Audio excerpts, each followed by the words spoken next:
Welcome back to The Circle, the podcast where we go all in on men's work, embodiment practices, and personal growth from our queer perspective. If you're enjoying the show, please be sure to share your favorite episode, leave a review, and subscribe. And if you have a question about anything you've heard us talk about, send us a message. We'd love to hear from you. And now on to the show. Today we're asking, what does it mean to truly sound like yourself? How do gender, identity, and conditioning shape the way we use or silence our voices?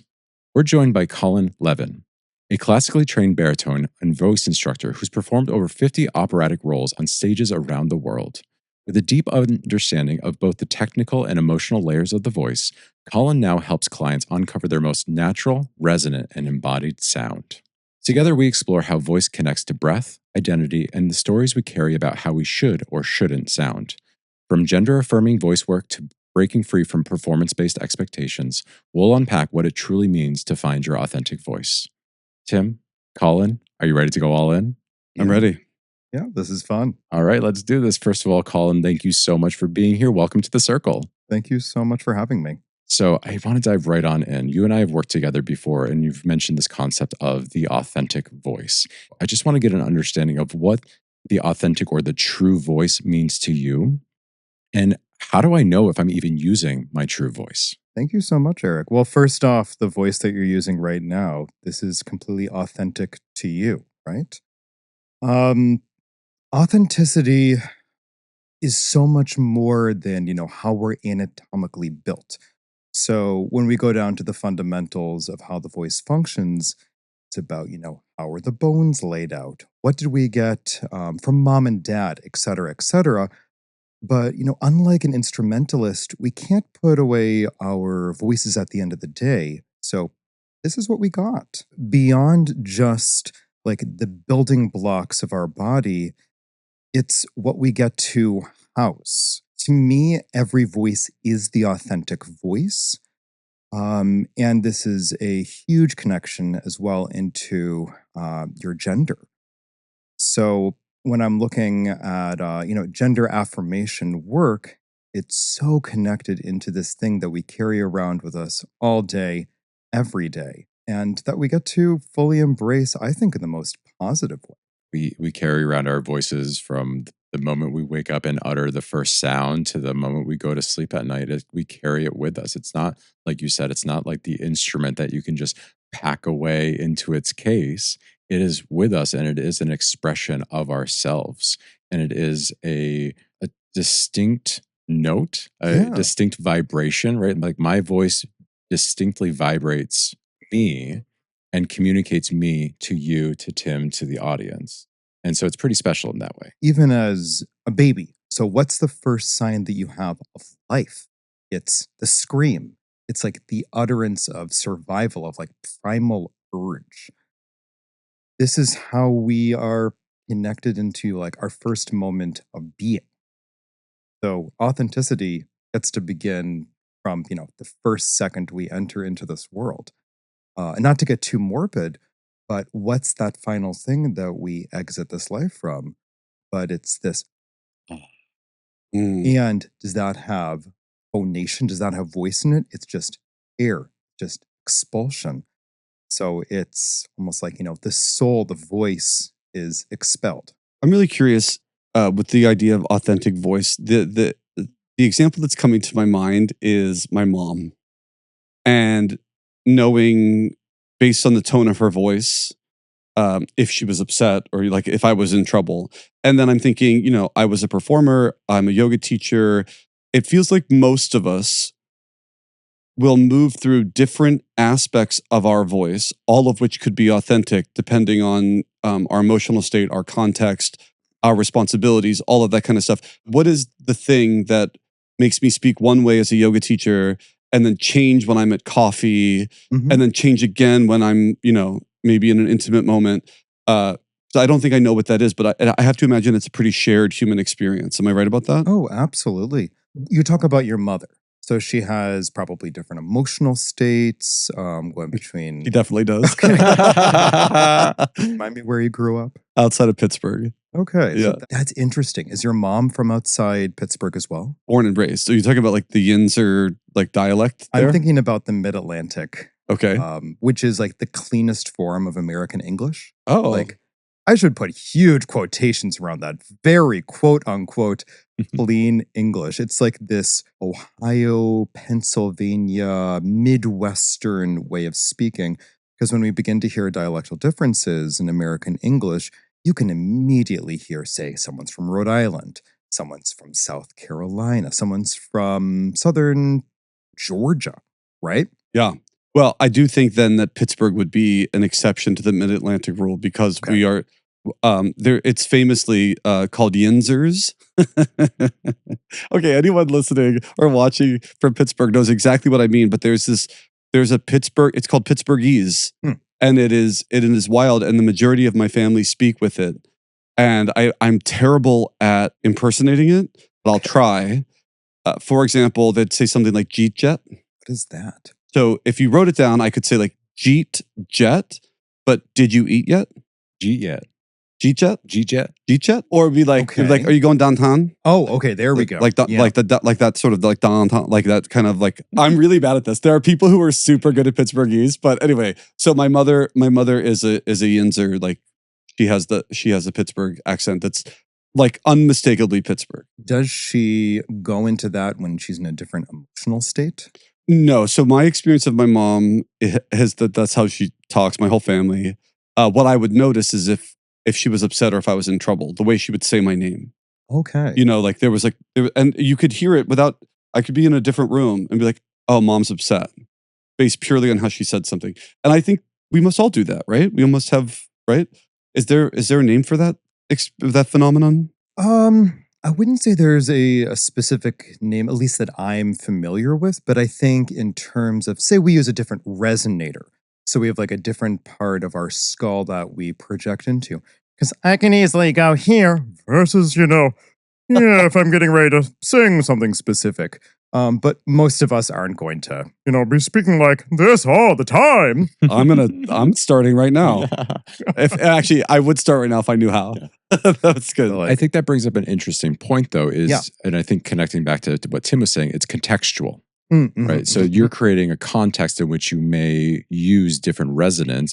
Tim's mother may use different environment situations. Tim also mentioned being a yoga instructor. So these different scenarios, these different environments, and these different contexts impact the voice that we use, or maybe it's the resonant that we use, or the way that we speak and engage with each other. So that's where I think we want to unpack is how does our situation, our context impact the voice that we're using? Well, and I also want to bring up how queerness affects this as well. Absolutely. And because this can really connect into code switching and what we do vocally for code switching.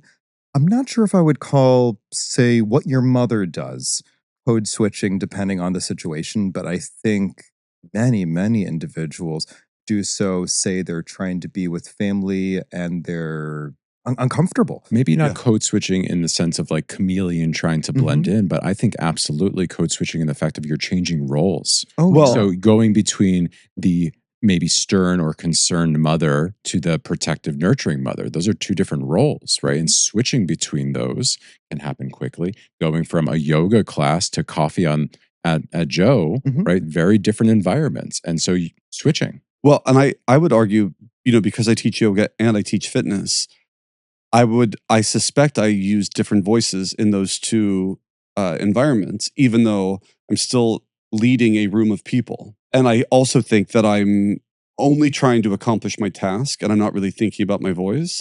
So I think that's the thing where I know that I'm not giving corrections in yoga the way I do at Helltown. Right. But and it's all authentic. I guess that's the interesting thing is like it's happening. It's sort of blended in. It's all authentic. I'm not trying to be anything except in charge of the room because I am. And when you're teaching, say, fitness, yoga, it's happening mostly in Provincetown, right? It is now, but I mean, I have taught these things all over the place. And do you feel like you were mostly teaching to a queer accepting clientele? Or do you feel like you ever needed to change or even consciously change your voice to a different clientele that wouldn't be perceiving you as one thing or another? I have definitely changed my voice. I've done code switching in certain contexts, but I've been fortunate to spend the majority of my life in New York City and then in Provincetown. So I don't think that I've ever done it. I don't think that I've ever felt that pressure because I've had the luxury of being in like predominantly safe spaces that didn't care that I was a queer person. Fantastic. But I would be interested. I suspect if I went to teach a class in Myrtle Beach where my family lives, I'd probably show up differently. I'd probably be a little less performative. I can be very like energetic and like in what I think of as like a delightfully queer way. But well, who knows? Now that we're having the conversation, maybe I wouldn't. Which we love, by the way. Thank you. Yeah, it's super infectious. Oh, you've noticed. It's great. Of course. That has happened to me in corporate Oh, jobs okay. where I have definitely lowered my voice or raised my voice to like try to command a room, and I've caught myself doing it. And I've caught myself doing it in times where I didn't feel heard. And then I like thought that I had to, I'm the queer person in the room and nobody's listening to me. So what do I have to do to get their attention? And so my mechanism, my defense mechanism, or my strategy was, let me see if I can lower my voice and project more to try to take up space in this room, because that is apparently all that anyone will listen to. You're reminding me of a client I was working with who was a religious figure. And although he had a very queer accepting place that he was practicing in, he was very, very concerned about having an effeminate voice and having his congregation perceive him a specific way for having a effeminate voice. And initially came to me saying, I want to deepen, I want to be louder in this specific way. But by having us do specific work that had him embrace the effeminate side of his instrument, I also noticed a really big emotional change in him with his own comfort in who he was and his own masculinity, which was fascinating. There's something really fascinating here with even just the term effeminate and masculine, like where we may be associating something that is maybe a higher pitch or something that maybe just higher in resonance or higher pitch. Like, how would you define that, or how would you classify effeminate versus? I think higher pitch is exactly it, but also there's this sense of, again, huge quotation, lesser than if I have a high voice, lesser than if I have an effeminate voice. What is perceived as, quote unquote, good is masculine and thick and low. But if I'm doing this, it's a false way of, lowering everything in my neck, my what's called the laryngeal box or voice box. And over time, that's going to be extremely uncomfortable, stressful. And the physical stress is going to become emotional stress. You brought up something that is really fascinating about this client and doing practices or exercises that focused on allowing him to lean into what you, I think, refer to as an effeminate quality, and then what came from it. I think is a wonderful thing. Well, totally. And and the reason I bring it back up is because it's really built into men's work. So I think sometimes people will come to men's work and they think, oh, we're coming to this work to be more of a man. And then like what that looks like. But often a lot of men's work is coming into contact with the entirety of our human experience, which of course consists of the masculine and the feminine, or the yin and the yang, and then understanding how to work with them both and have them coexist. And so this feels like a beautiful representation of that, where it's, rather than trying to deny or push away this aspect, you kind of walked into it so that you could have a perspective from that place. And that feels like it's mirroring exactly what we do in men's work. Because even if you're not a queer man, it's often said, the feminine won't trust a man who can't hold his own, right? So in order to be fully integrated people, whether you're a man or a woman, is that we have to be able to understand and work with all aspects of our energy. Absolutely. And that is absolutely both masculine and feminine, and existing on that spectrum in all shades of, variance. I think that's lovely. Well, that's really like what you're doing. That feels like what you just said, and that's really exciting for me to hear. Oh, good. I mean, I hope so. To me, hearing the different levels of a voice, that's exciting.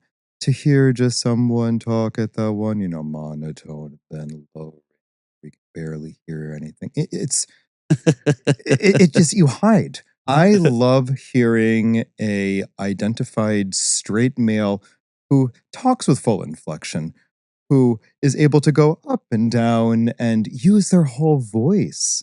It's exciting. To me, that's very, very empowering. Mm. I was fortunate to grow up. My father's Jewish, and there's a huge connection I've found growing up with the Jewish faith and a lot of vocal inflection. Mm. It's a culture that's very emotional. When you're sad, you're sad. When you're happy, you're happy. And the voice very, very much reflects this. Growing up, I never had any negative connotation to a voice moving up or down or it being connected into a feminine or a masculine thing. It was just, this is how the voice functions. And this is a good thing. This is a positive thing. So I don't think I ever built in any negativity with voice movement or voice inflection. Mm. So I guess to credit my how I perceive my own instrument, if there is any kind of queer inflection, if there's any kind of femininity, masculinity, I've always enjoyed that. It feels as if we have this cultural idea that anything overly expressive is immediately feminine. Mhm.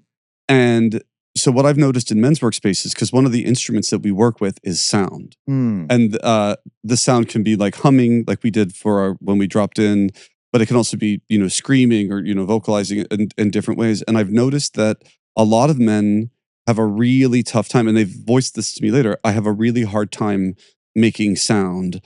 And I think part of that is because there's some mystery around this quiet, stoic idea of a man. Mhm. And I'm wondering, have you encountered that in the same way in your work? Now, obviously, as an opera singer, you're with people who are singing, so they're probably not afraid to make sound. But in an everyday public Mhm. population, what have you noticed with regards to that? Complete parallel to what you've been experiencing with your own clients. I think especially with a lot of queer men, there's a lot of hiding or a lot of preconceived notion of I need to sound one specific way. And the second they exit that realm, there's a great level of discomfort. But I think that makes complete sense. Um, we're conditioned to try to fit this one specific box. Mm. And vocally, look how the three of us are built. Our heads are completely different. We have different heights. Our collarbones are different shapes. We can't make the same sounds. We therefore can't fit into this one specific ideal or box. So I think very similar to you, once we begin to look at the individuality and how to really embrace that, I think that's where vocal empowerment can really begin to build in its fundamentals. Mm. I'll step in with a couple of things. One is to build off of Tim's experience with men coming into the space and having a challenge or meeting an edge when it comes to vocalization. I'll take it one step further, and that's even expressing a sound through the exhale. Like actually, like releasing an audible exhale can be challenging. It was challenging for me for a long time as somebody that was, I don't know where the narrative came from, but it was to be quiet. It was Hmm. to silence. It was to not make noise. And so even an exhale is challenging. Even to this day, like an audible exhale can be very difficult for me to do in public spaces. Wow. Did you And so experience this growing up? I think so. I think I could probably trace it back to like spending a lot of time alone and being afraid that like a murderer was going to come get me Hmm. and like trying to like be as quiet as possible all the time. I remember like hiding under the blankets and trying to like flatten myself as much as possible Hmm. so that if somebody came into the room, they would never be able to tell that I was there. Did you watch a lot of horror movies I growing up? definitely watched horror movies way too early on, and plus, like, just a vivid, wild imagination as a very young kid spending a lot of time alone. Wait, did you ever read very scary stories to tell in the dark? No, I don't think that I should though. Okay. 'Cause I Yeah. remember reading those Uh-huh. like age 6, 7, 8. Uh-huh. And I became obsessed with this one woman who would come through the window. And for Wait, Bloody Mary? wasn't Bloody Mary. Do you remember these books? and No, those but I remember the illustrations? thing where you'd go to the mirror and you'd like try to conjure a spirit, and it was supposed to be really terrifying. Oh, I remember that one too. Yeah. No, this was like they could get you in bed. So Oh. I remember years of turning to the left in bed, which, makes no logical sense. But I was like, if my back's away from the window, that lady can't come through the window and get me. Oh, yeah. And so do you still sleep away from the window? I do. See, it's like these things will stick with us Yeah. from childhood all the way through. And that's what I want to get to is that for disclosure, Colin and I have worked together. So it was shortly after starting the podcast that I realized that, like, I love my voice. I love the sound of my voice. My voice, however, for a long time, I was having trouble projecting. I was having trouble even with the microphone in my mouth, like literally in my mouth. I was having to go in and edit my voice up in post-production because I was struggling with projection. And then I started working with Colin, and we got into a little just conversation around the loudness of voice. And I said to you, I was like, I just have this thing in my head where a loud voice means yelling, and I don't want to yell. And Colin gave me the demonstration of him singing opera, and he's like, "Does this sound like I'm yelling at you?" And I was like, "No, it just sounds powerful." And it really gave me a new relationship with the loudness of voice, because for a long time, like, loud voices meant yelling to me. Eye trauma. And I was about to say, did yelling mean something negative to you? Absolutely. Yeah. Like yelling meant like trouble, anger, bad, like something was like wrong. Like, and so the pitch, Mhm. what's the volume? Just volume? A resonance. Yeah. So like the Pitch will be the up and down part of Yeah. the instrument. the loudness of a voice was directly related to the emotional heightenedness of the person speaking or yelling. And so loudness meant big emotions.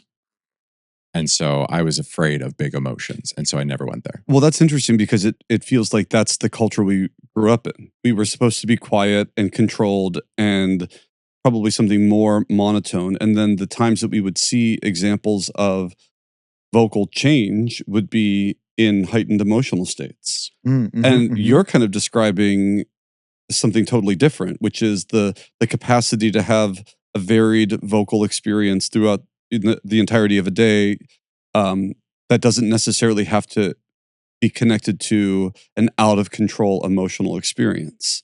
And I was going to ask you that. So, again, my own experience was because of my religious background, loud was never seen as negative, nor were any of the levels in between loud and quiet. And did you both grow up in an environment where it was expected of you to stay in one volume? Well, totally. I mean, I was Irish Catholic, which is Okay. very different than Judaism as I understand it. And like, so many of my friends, you go to mass and the expectation is that you're quiet until you're singing or you're quiet until you're reciting the prayer. It was, and then when I've never been to a non-Kabbalistic service, but when I was there, the feeling in that environment was really different. There was much more expression. There was just a lot more like a different kind of energy with the engagement. Even in the prayers, there was like it wasn't so buttoned. What about an Irish Catholic funeral? What are the emotions like there? Oh wait, okay. You mean amongst the people? Yeah. I think generally there was a lot of appropriately placed emotional experience, meaning the people who were allowed to be upset could be upset. Primarily, the men need to be pretty stoic. Fascinating. I remember when my maternal grandmother died, I never saw either of my uncles cry, and my mom later said that in the the big limo that you take after you leave the cemetery to go wherever you're eating food. They were in the limo. They were on their way to the burial had happened, and apparently my uncle shed a tear, but it was like this very quiet, like not even in front of people that would be at the cemetery, which you have to imagine are the people closest to this person. Mhm. Felt the need to wait until he was in the limo with just like siblings and spouses. Wow. So I never saw it. So I was in a different car. And again, that's such a vocal response. Having, these really raw, again, fundamental vocal emotions, having this kind of sadness, this kind of devastation. Um, have you ever Googled or YouTubed like other funerals and some of the wails that you will hear? I have seen, yes. Yeah. Yeah. But that's human emotion. That's normal.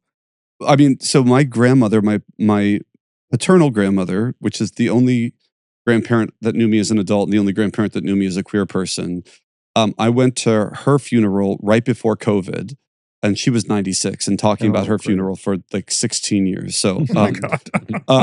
and I remember being there, and it was a similar thing, but I think because of where I was in my life and because I was a queer person, I feel like I would be doing her a disservice if I didn't show some emotion.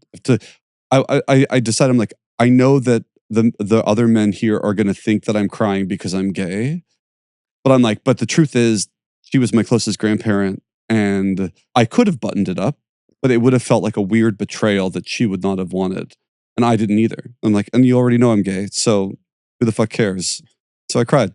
That's beautiful. Yeah, I mean, like, I'm glad I did, because she really mattered to me, and I was like, this was my opportunity to say goodbye to her. That's So I did. fantastic. And you mentioned at the beginning of this conversation that we come into this world and the first audible expression is a cry. Yeah. And it becomes a unique signature. So, I mean, in a sense, like maybe your grandmother actually like first recognized you by your cry. And so Mm. by then crying at her funeral is kind of a nice way to say goodbye as well. So, Yeah, like, I'm glad. I feel good about it. I just remember looking at the other men and thinking it's wild slash, from my perspective, unfortunate if you don't feel the permission to have whatever emotion you're having. Because I knew how much they cared about her too. Yeah. I'm like, I know you are as impacted as I am, sounds but like you don't there's- have the permission to do it. Yeah, there's a lot of gender conditioning, it sounds like, around the way in which we can use our voices. I think you said that just beautifully. The fact, Tim, that you're describing individuals who can't cry with grief, that's horrible. Well, it's unfortunate, and Yeah. and it's part of why we do men's work, because I think the reason men in particular, don't cry is because we've said, oh, well, that means that you're weak, that you've Mhm. allowed something to impact you, that you're vulnerable, you're weak. And so we're like, well, now I'm incentivized to not do that because I don't want you to think that I'm weak. And men's work is really about uh, allowing ourselves to have the most authentic human experience possible. And so I've said this many times, like, what is men's work? Men's work is human work done in a shared cultural context. So men come together because we have different pressures than women do, whether we like it or not. But the ultimate goal is to have a full human experience. And and I think the not crying in this example was because we've been told it means this, as opposed to, well, humans do lots of things like love and share and laugh and cry. And all humans should have access to those things, especially when they are authentic. So, and I want to bring this even further with this concept of crying, because crying can also happen from deep happiness, which Yeah. can also be a very audible thing. I've never seen a straight man in my life show tears of joy. Really? Oh, have I? I've seen it. I've seen it on TV. You cry when a baby is born, maybe. Uh, I don't think I've ever witnessed it in person. I've seen women do it. Oh, I've oh, seen wow. I've seen queer people in my community do it, but I don't think I've ever seen a straight person in my world have tears of joy.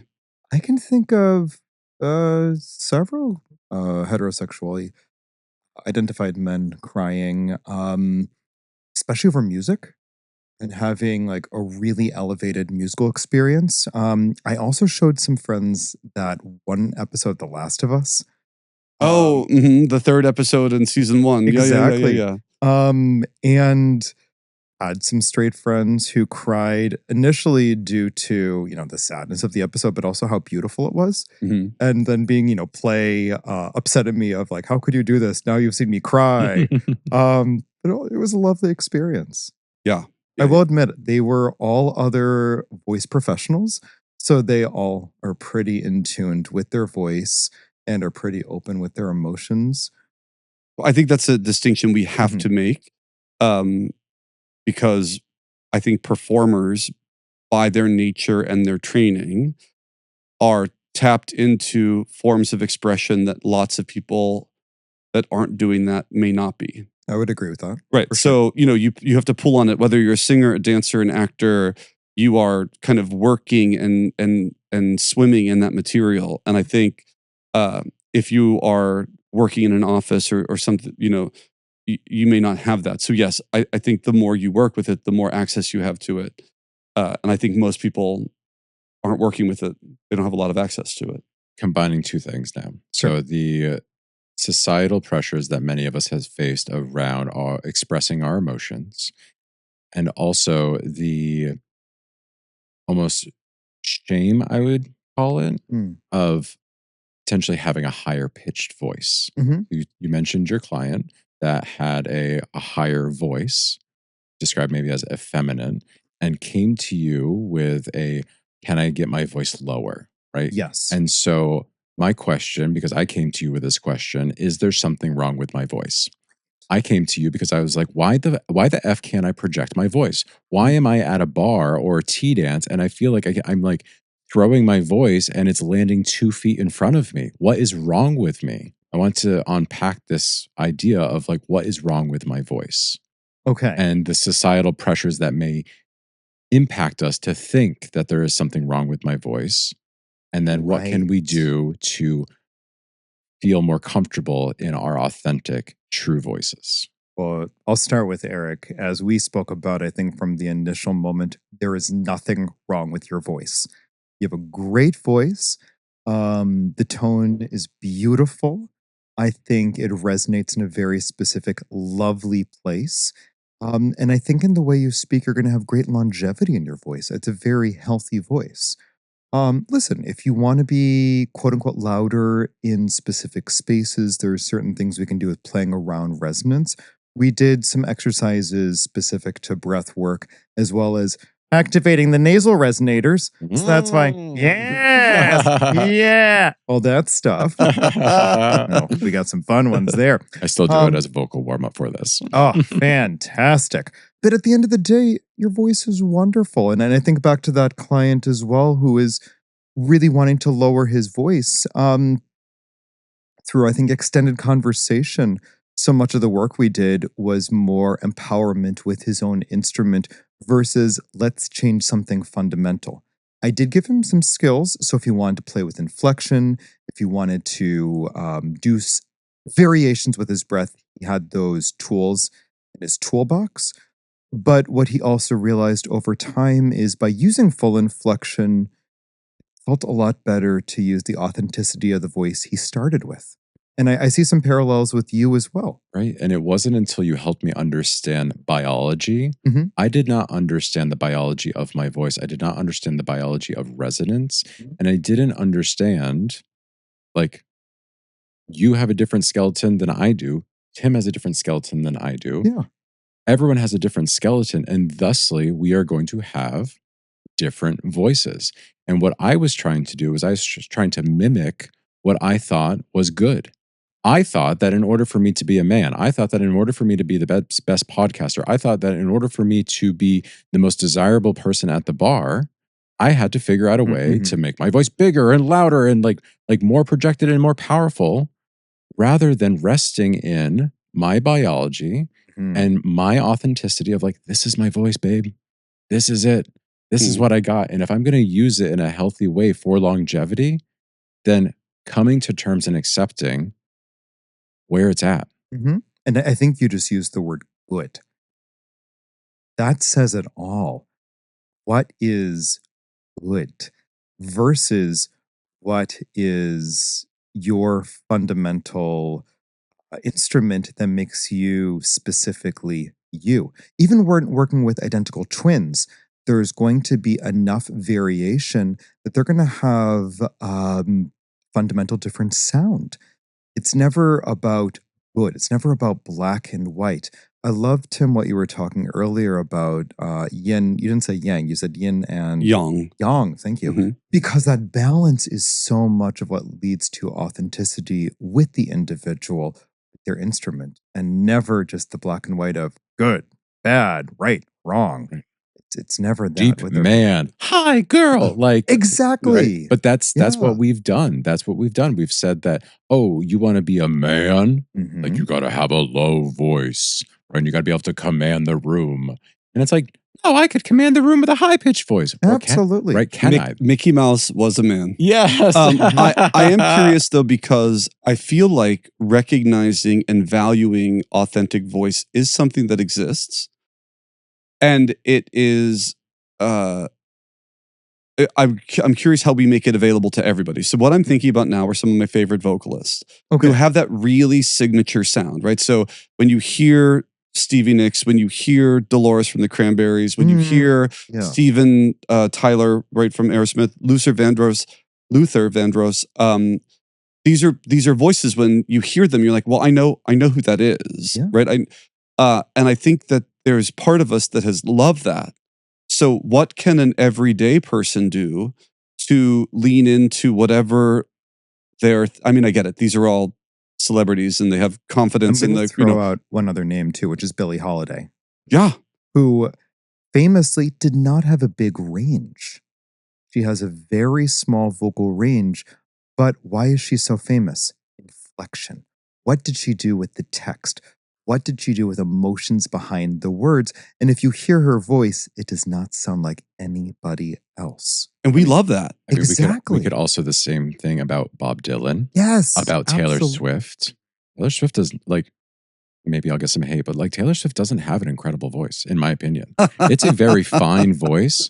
Her talent is lyrics and Mhm. storytelling, and her vehicle, the voice, does it beautifully. Yeah. But do I think that she has an incredible, like, She's no Whitney Houston. correct, Yeah. correct, right? But so what can we do? What advice would you give to any person to help them not only relax into, but maybe even savor or enjoy whatever is naturally theirs? In the same, like Stevie's got that little gravelly thing that I really Mhm. love.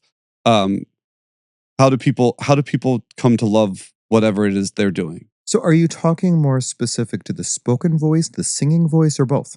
All of it, all of it. How if someone is struggling with it, how do you help people fall in love with their own authentic sound? Sure. Generally, the first thing I begin with is basic breath work and then an understanding of the vowels that they're speaking. Eric and I have done some of this work, so it's beginning to understand your mechanism, the different points anatomically, how your breath work, a greater physical sensation of your rib cage, of what's called your pelvic floor, the full diaphragmatic experience, let's just say.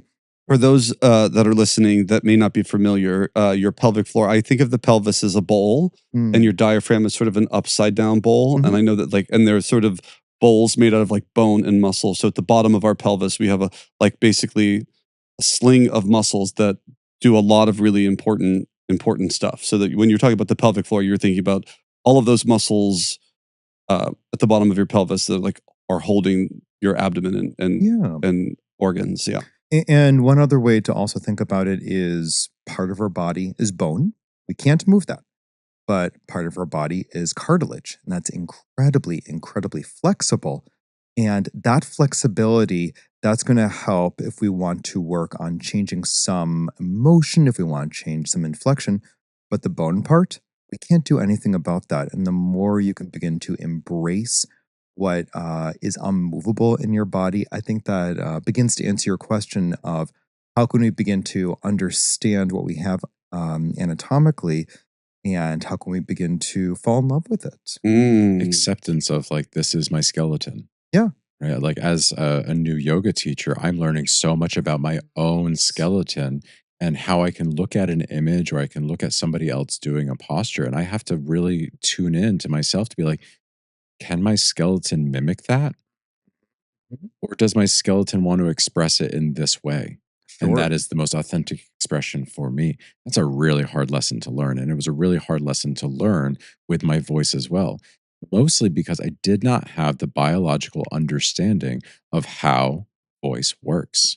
I didn't understand the skeletal components of it. I didn't understand the muscular components to it. I didn't understand the breath components to it.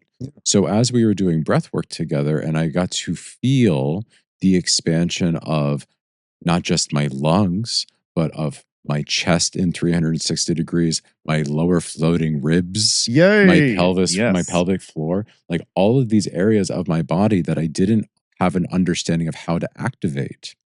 Didn't understand. I didn't even know they existed, right? I didn't know that I could like push into my lower floating rib. Yeah. I didn't even know that existed, right? Because it's like it's just not my training. That's not my understanding. That's not my experience, and I didn't have the education that taught me about that. And then as I learned about it, I started to accept, oh, this thing that I've been trying to change, hide, or mask, my voice, can be changed in some ways, but the truest, most resonant nature of it is kind of unchangeable. And that's because of my biology. Right. So we all have a shared experience of going through puberty. Previous to puberty, everything that's in here, everything down here, there's still a lot of cartilage. There's still a lot of moving pieces. Once, we're around 20 or so, a lot of that goes into bone. So a lot of that in our voice box no longer can move. So you can have a lot of tilting. But you can't have a lot of fundamental change. Even someone who's going through the T testosterone or E estrogen process, the bone is still there. So it's going to change the thickness of the folds. But in terms of length of the vocal folds, the vocal apparatus, there's not a lot that can be done. So hence, doing this kind of empowerment work and having anatomical understanding can really also connect into self-esteem and for feeling a much greater comfort with yourself and hopefully greater confidence, which again, Tim, I hopefully goes back to answering your question from earlier. Yeah. So it sounds to me, based on what we're saying, that imagine someone's listening and they want to deepen their experience of their own natural, authentic, true voice, but they're not necessarily like able or interested in going into the deep dive of like private lessons and things like Yeah. that. It sounds like one essential component is an understanding of breath. What else can people do? Say you just want to get some breath activation, right? I love S. Here, we're all sitting. That's triggering me because we should talk about this. S is where my okay. Okay. So, where do you feel on your body once you're doing a longer versus a quicker S? I'll demonstrate first. So, one place should feel different for this. And then something should feel different on your body with this one. Give it a try and see what happens. Great. They do feel slightly different. I don't know if I fell into like old breath work though. I felt like I started doing Kapalabhati. That's exactly what I just noticed. I was like, oh, he is pumping his abdomen. Yeah, that feels like a pump. Belly versus chest. Right? Yeah. So I'm noticing a huge difference. The first set is a little lower and a little wider. And the second one is a little bit higher and a little bit more narrow. Yeah, I could feel at least the difference in height of like where in my anatomy it was coming from. And just from observing the two of you, Tim, I would say there's a more subtle difference, but that also makes sense given your vertebrae in your spine. And given, well, just given your height. Yeah. And Eric, just again, from a different torso, you have a greater distance, likely due to your spine as well. I think he just said you were long waisted. Yeah, you got like a lovely compliment there. Read me. Yeah. Or No, I think that's a compliment. is it a compliment? Yeah, I Yeah, don't know. absolutely. So, yeah, I'm just conditioned to like anything coming my way is instantly a read or a detriment. So I still have a long way. I to think go. this is a Still call for long you way to go. wear crop tops. Yeah, because I think is Yes. what. Yeah. And I think we talked about that in one of our early sessions also about physical body empowerment and how that can connect into the voice as well. Y'all, I will say like the last 2 years I've gone through a lot of like healing modalities, and I've explored a lot of different ways in which to understand my own emotional experience, my histories, my traumas. Taking 3 lessons with Colin really opened up so much inside of me that I did not realize that I had so much attached to how I express myself via my voice. And a lot of that came down to loudness and tone, pitch, where like I remember as a child, and I think you shared a similar story on a previous episode about like being a kid and having a higher pitched voice and like being like, oh, who's that girl in the backyard? Right? Like screaming. And like, I remember I used to love singing. I used to sing all day, every day. I loved it. Because singing feels fantastic. Singing feels so amazing. And then I felt so ashamed of my voice one day Gosh. because, like, I don't know, I was probably in like maybe 6th grade and like still wanting to sing soprano. Mhm. Like, I loved singing high. I loved getting into my Great. falsetto. And like, as soon as my voice started changing, or other boys in the class, their voices started changing and mine was still a little higher, like the shame around that, the shame around like, Mhm. oh, I don't have a deep voice like they do. I'm still singing with the girls. Hmm. Right. And like, I went to a very small school in farm country. So like, I was picked on for that. And so I think that really left an imprint in me that said like, oh, well, I'm not going to sing because I sing like a girl. And I'm not going to cry because crying is weak. Right. And I'm not going to make sound because that could put me in danger. Wow.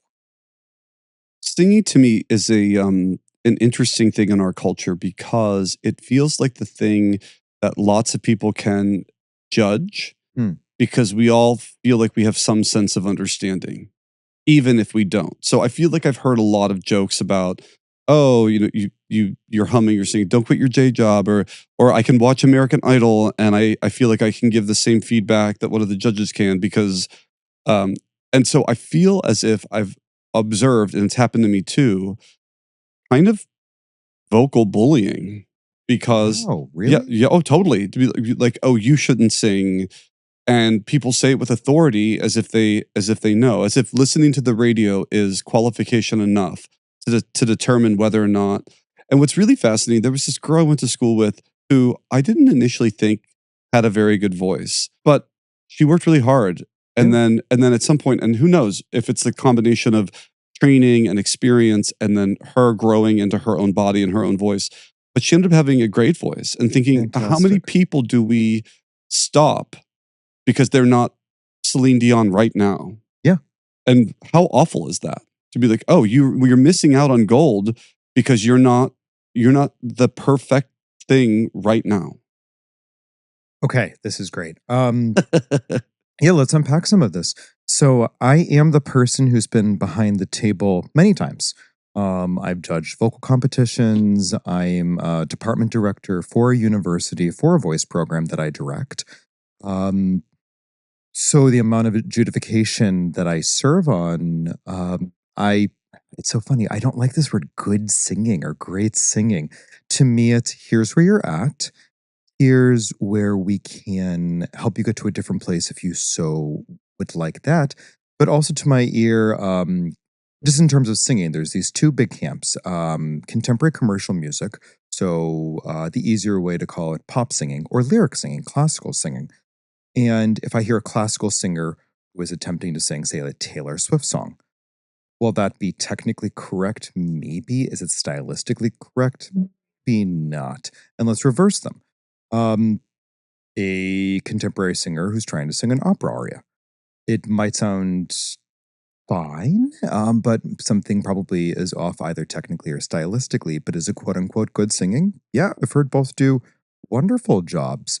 So to me, it's about finding how do we get you to the place that you want to achieve. So if you're working as a professional, hopefully we can get you farther into your field so you can make a greater living at it. Or do you want to just be doing something that can give you more confidence? Or do you want to just be able to go to your friends out and do karaoke and help, hold your head up high and have a great time and build a lot of self-esteem and confidence through that? So I'm curious, are you familiar with Pat Benatar? Yeah, of course. Okay. So is the story that I heard about her true, where she was a classically trained like operatic singer, and then the term like broke her voice to sing pop? This is a thing that I've Right. heard. But so the reason I bring it up is because that sounds like a choice. So maybe breaking the voice is like a colloquialism and maybe inaccurate, but where she made a choice to be like, well, I want to be a pop star, Mhm. and I need that to sound different than how opera would sound. I just pulled it up. Pat Benatar's early musical journey involved classical vocal training, including singing as a coloratura Coloratura. Yeah. coloratura soprano. She was initially drawn to opera and even considered attending Juilliard. Yeah. But then she made a choice because she wanted to be a pop star, which she then did. And her pop music, which I like, and I know that I'm dating myself now, as someone in my late 40s, but is not operatic. Mhm. It was like very like rock pop. I know singers who do both extremely, extremely well. There is the stigma that we have to only train in one thing and that's your only path. Absolutely not. Mm. You can sing both equally well. I have clients who do both professionally and do it both extraordinarily well and are very successful at doing both. I also have clients who are just pop singers who I've trained operatically and vice versa, just to help build in more versatility of skills. Is that because of capacity, or is it work and choice? Meaning, are there some people who can do both and others who can't because of their instrument? Or could any person willing to do the work train in both ways and benefit from it? I definitely think so. Hmm. There's this stigma that some people are just born tone deaf. Can never sing on pitch. And I think in my early teaching career, I had a really, really great voice come to me, and they could not match any pitch whatsoever. But over about 2 years of training, we took that already really fantastic instrument and then we trained it on the theoretical part, and they were able to link that up. So they were able to read music after we had been working for a while. Their ear had increased significantly. Um, there is a student I'm going to talk about right now that if you listen to this, you are going to know exactly who you are. So, my college students, I will never forget teaching a ear training course and seeing one specific student who, first day, deer in the headlights, sobbing, came up to me. I can't do this. I have to leave college. And um, every single class who was stick with it. We're too talented. Um, 2 years later, ear training, they were one of my highest scoring students. They got an A. They then switched into my voice studio. I prepared them for their degree recitals. They are doing so well. They sound so fantastic. Mhm. And from someone who could essentially not read music or match any pitch, they got over their own way. And again, to me, it was never about can they do this? It was about connecting this into their authenticity and their self esteem. And watching them go through that transformation to me is one of like the greatest triumphs of my teaching career. In the Mm. past 4 years, they just graduated 2 weeks ago with their bachelor's degree. Well, if you're listening, Yeah. congratulations. Yes, Yeah. very proud of you. See, and I'm almost like getting teary, like thinking about this again through happiness, just because of how proud I am of this individual. They were always talented, Mm. but they had been told no a lot. And through their own diligence and hard work, they got to the other side and have really succeeded beautifully. Well, that story, thank you for sharing that, because I think it really brings it back to men's work and embodiment practice. When we recognize that we live in a world where we might have been told that we can't in a lot of different ways, there are places, communities, containers, resources for us to explore what our actual capacities are and maybe find things that we thought might be previously unavailable to us. And I think that's so inspiring, the story you just told, but also that's available to all of us, right? And that might be recognizing that I can be more nurturing, I can be more patient, I can be whatever the thing is, right? So we're talking about singing and vocal training right now, but anytime you're given an opportunity to explore what your genuine capacity is, and I think men's workspaces are one place where people can do that. And that might be one space where people might start to create a conversation with their own voice in the same way they create a conversation with their own physical body and their sensations. Well, what does it feel like to express in a primal way? Have you ever allowed yourself to do that? And you'll only gain understanding about that, how that energy feels moving through you, by working with it. And let's go back to that, what you call vocal bullying. So you're a professional, you're a performer. When you started doing your own singing training, were you having fun with it? I really like singing, and now in the context of yoga and chanting, I get a lot of value and joy out of it. I was a terrified vocal auditioner because of all the things that you and I talked about previously, about my speech impediment, about the assumptions. Like, people would look at me and immediately assume that I was a tenor, because as a dancer, I was sort of like thinner, and I'm like, I'm not a tenor.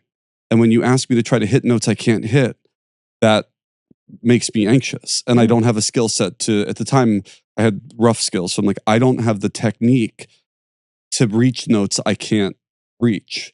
And so if I tried, they would just come out bad. And there was Well, there was a time where I was again, terrified going back to of good it. and bad. It's so your vocal folds can't stretch a certain way. That's a limitation just due to your anatomy. That doesn't mean that you're a quote unquote bad singer. Just means this is how you're anatomically built. When you're a bass, you're not a tenor. Right. And well, so which is why now when I sing, I get a lot more joy out of it, because I don't feel like I'm trying to sing for someone else, like someone else's song. I sing the songs that bring me joy. I sing them in the register I can sing. Like, I'm leaning into, well, this is my voice, and I like my voice, and it is not Celine Dion. Like, so if I choose to sing one of her songs, it's going to come out like me. Yeah. And luckily it's fine because no one's paid to hear it. But I have fun now, and I wish I could have tapped into that when I was younger. I bet I would have booked more shows if I had had greater confidence and more certainty in, I'm not going to sing that song. I went to so many vocal coaches that giving me these like tenor audition songs. Wait, really? Yeah, and I get it, because you're like, well, this is your type. This is what's going to get you cast. They were trying to help me, so I'm not beating up on any of those incredible people who were trying to help me. But part of me is like, yeah, but then what it meant was that I would walk into an audition with a song I knew was not natural for me. Might it have been different if I had walked in with a song that was natural for me? Probably. And I wish I had someone like helping and coaching me in that direction, because I just walked in with an enormous amount of anxiety, not with a lot of ability to have fun. See, I wish I had known you when you were pursuing this part of your career, because I know vocal coaches who specialize in exactly what you're talking about, which is repertoire selection to not only suit your vocal abilities, but also to suit your confidence and to make sure that you can sell your product in a way that will make you confident. I would stand at auditions and my leg would start to shake. And I would have this sort of natural vibrato because like my foundation, but that's how nervous I was. And when I would finally book the gig, I remember, I was doing the Pirate Queen. Oh, great show. Thank you. Fantastic show. And we had a pretty hardcore musical director who did not want to initially hire me because I had an abysmal vocal audition for the show. And then I was hired as a swing. Anyway, long story short, the highest compliment I ever received in my Broadway career was I was in the rehearsal room with him, rehearsing with the other swings, and he turned to me and he said, "Tim, you can have a contract on any show I ever do." And it was because I was like, I was terrified to audition, but I'm less afraid to perform because the audience is different than an audition table. And I'm like a super hard worker. So he did not think I was the greatest singer he had ever seen. I mean, I was in the show with Stephanie Block, another like unbelievable vocalist. But I was like, I will do what it takes to do this the very best that I can. I remember I walked out of that room and I thought that was that was the greatest compliment I've ever received as a performer. It's amazing. And I was primarily a dancer. Yeah.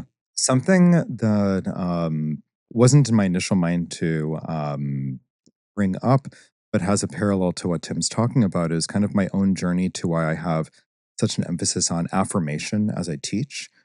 You know from working on Broadway how many no's we get before we get the yes. Mm-hmm. And I've always been good, but I've always been the second choice. And for a while, my nickname for myself was the best second choice baritone in the biz. Because I eventually would get the yes, but it was always, okay, we can't hire that guy, so let's go with Colin. And this started in my conservatory training. I went to Oberlin, which was a wonderful school for opera. But I initially didn't get like the big leads. And I remember looking up to those people who did. It made me want to work so much harder because I wasn't that person that was initially offered things. But I also, in the early parts when I started getting hired as a professional, began to run into some things with my height. I'm 5'8". I'm not the tallest person. My height has never bothered me. But I began having those saying, "Oh, you're too short for the stage. You're too short for what you sound like." And then I also had a few colleagues who were in my age range who put me down for it as well. But it kind of did the opposite to me. That just made me go, all right, I'm going to keep going with as many of these no's as I'm getting for whatever reason, even if, the quote unquote taller person or the louder person, whatever it is getting these things instead of me. Maybe just want to keep going until those no's turn into yeses. And then they started to. I remember, for me, one of the biggest things I did was my 2018 debut at Carnegie Hall as a soloist. And that was a really, really surreal moment. And then post-pandemic, when I began getting hired a significant amount in Europe as a concert singer, I never, ever thought I'd be doing this when I was in my conservatory setting, getting cast as second man to the left in A Midsummer Night's Dream. And being told, oh, you're too short to be doing any of this. But I don't know, it always put the chutzpah underneath me. And also from seeing some of the negativity that I had received made me really want to change how I had my own pedagogy and how I teach the affirmation of voice, and never wanting anyone to feel like they were coming out of my studio with the same sense that I often had from some of my initial teaching or initial colleague interactions. So I could then give as much affirmation, and kind of from day one, I've always felt pretty fierce about my queer brothers and sisters. And once I began having a lot of queer clientele, really began making a huge emphasis on how can I build this already vocal affirmation that I'm doing into bringing up my queer family. Well, I think queer people have had so much experience with this isn't right, or this isn't right, or this isn't right, that the power of that's good, that's, or not even good, like that's welcome, this is all allowed and celebrated. Allowed, that's great. Yeah, and also the journey of it can be so I think that feels really healing, because I think it's supposed to sound like this and this and this and this, but and breaking away from that, and it's okay to sound exactly as you sound, and we can deepen that. It can continue to evolve. There feels like it. Yeah, there feels like there's a relaxation in that, and the ability for it to be celebrated, welcomed, and on its evolution, all at the same time. Society has put a lot of pressure on a lot of us to act a certain way, look a certain way, sound a certain way. And something that you said, Colin, in our preparation for this, I just want to read it because I took it down verbatim. Yeah. Your voice is not broken. It's your unique reverberation, your special, distinct way that communicates, this is me. We can also say that about our skeletons, your height, our weight, our biological makeup. It all is centered around your uniqueness. And the more that we can embrace that, the more that we can celebrate, this is me. And it's really hard. It's really hard when so much of the messaging is good, bad, right, wrong. We're looking Too for much, not enough. too much, not enough. We're looking for this specific type of thing. I've got this image in my head that baritone number 1 has to be this height. Yeah. So the person that's not that height is going to be baritone number 2 to the left. I hope that through this conversation, we can continue to inspire people to recognize that their uniqueness is their distinctness, is they're not broken. Nobody is broken. You are just you. And I hope that more people can own that. As I have now started to own, this is me. This is my voice. This is my height. Yeah. This is my fill in the blank. Yeah, seriously. This is what I have to offer to the world. And it's a really hard journey. It is. It's a journey that I hope more of us can go on.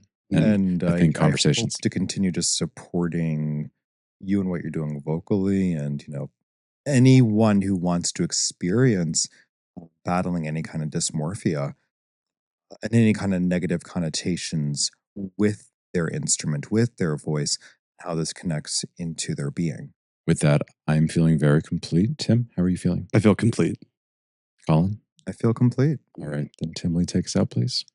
Let's close our eyes or lower our gaze and just take a moment of appreciation and gratitude for any awarenesses, insights, understandings that we may have gained in this sacred shared space. And we now release the archetypes and the spirits that we called in. And with these words, our container is open but not broken. Aho. Aho.